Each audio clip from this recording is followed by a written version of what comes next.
Hi, my name's Brad Lynch. I'm back with another video. I'm going to be laying this laminate floor today. I'm not a joiner, but they're dead easy. I've done lots of them before, and I'm going to show you how to lay your own. I'm in the process of renovating this flat, so if you are interested, give us a subscribe, follow my journey, and you won't make the same mistakes that I've made. Let's get started. So the first thing to do is to strip and completely prepare the floor. Get all of those stray nails out and make sure the surface is spotless before you begin.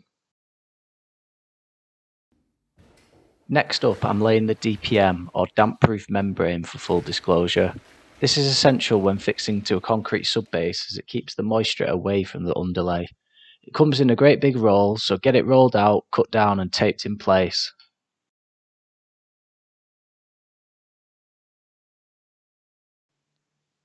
Next up is the underlay, and I'm joined by my glamorous assistant. I'm using wood fibre underlay and it's really easy to fit. Simply cut it down with a Stanley knife and use parcel tape to fix the boards together.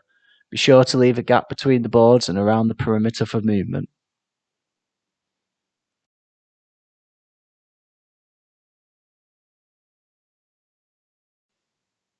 Right, now we're onto the laminate itself.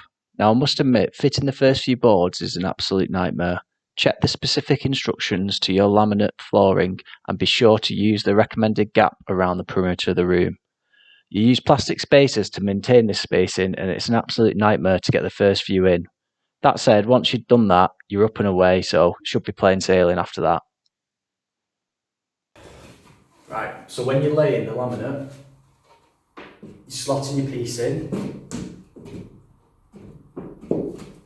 like so, making sure it clicks in, putting your spacer in at the end, at the correct spacing. We're doing 12mm.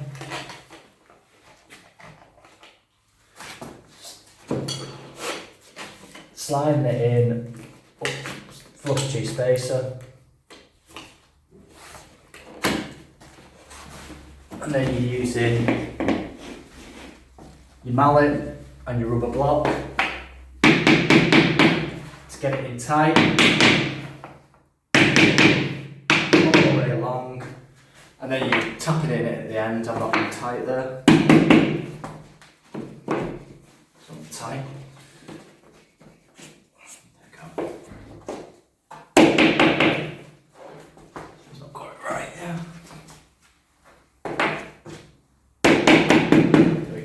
In tight,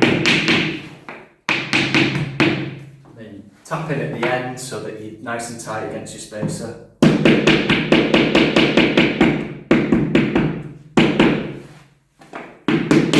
couple of taps at the end just to make sure, and that's nice and tight there.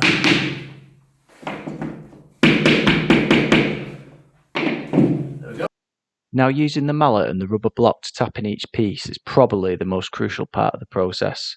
This avoids gaps between the planks and makes sure the floor is in tension, so make sure you do it. So that's the floor finished. I know this still looks a bit primitive and like that safe house off GTA, but bear with me, it still needs a skirting boards to make good the edges.